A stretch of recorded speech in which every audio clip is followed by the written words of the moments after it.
Kicking, savage-eyed horses were brought into the arena, and to these the master of ceremonies now turned his attention.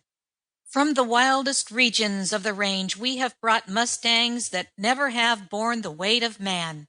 They fight for pleasure, they buck by instinct. If you doubt it, step down and try 'em.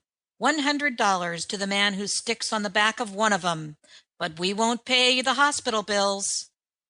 He lowered his megaphone to enjoy the laughter, and the small man took this opportunity to say, "Never borne the weight of man. That chap in the dress suit, he tells one lie for pleasure and 10 more from instinct. Yep, he has his hosses beat. Never borne the weight of man. Why, Drew, I can see the saddle marks clear from here.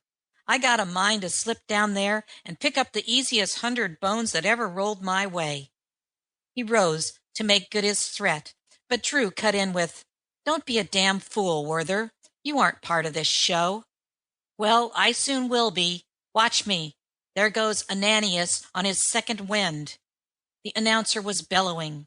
"These man-killing mustangs will be ridden, broken, beaten into submission in fair fight by the greatest set of horse breakers that ever wore spurs. They can ride anything that walks on 4 feet and wears a skin.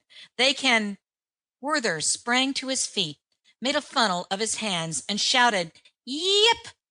If he had set off a great quantity of red fire, he could not more effectively have drawn all eyes upon him. The weird, shrill yell cut the ringmaster short, and a pleased murmur ran through the crowd. Of course, this must be part of the show, but it was a pleasing variation. "Partner," continued Werther, brushing away the big hand of Drew which would have pulled him down into his seat, "I've seen you blush for 2 nights hand running. There ain't no man can bluff all the world 3 times straight." The ringmaster retorted in his great voice, "That sounds like good poker. What's your game?" $500 on 1 card," cried Werther, and waved a fluttering handful of greenbacks. $500 to any man of your lot, or to any man in the house that can ride a real wild horse." "Where's your horse?" "Around the corner in a 26th Street stable. I'll have him here in 5 minutes." "Lead him on," cried the ringmaster, but his voice was not quite so loud.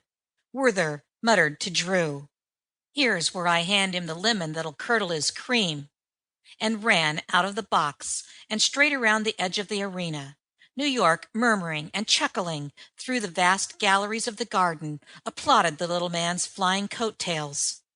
He had not underestimated the time.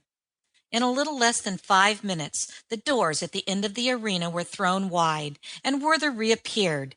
Behind him came 2 stalwarts, leading between them a rangy monster. Before the blast of lights and the murmurs of the throng the big stallion reared and flung himself back, and the 2 who led him bore down with all their weight on the halter ropes. He literally walked down the planks into the arena, a strange, half comical, half terrible spectacle. New York burst into applause. It was a trained horse, of course, but a horse capable of such training was worth applause. At the roar of sound, vague as the beat of waves along the shore, the stallion lurched down on all 4s and leapt ahead. But the 2 on the halter ropes drove all their weight backward and checked the first plunge. A bright-colored scarf waved from a nearby box, and the monster swerved away. So, twisting, plunging, rearing, he was worked down the arena.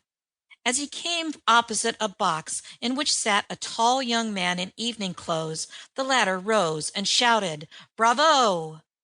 The fury of the stallion, searching on all sides for a vent, but distracted from one torment to another, centered suddenly on this slender figure.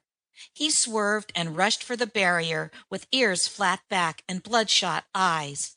Then he reared and struck at the wood with his great front hoofs. The boards splintered and shivered under the blows.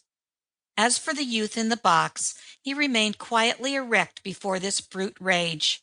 A fleck of red foam fell on the white front of his shirt.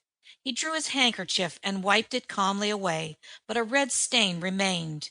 At the same time, the 2 who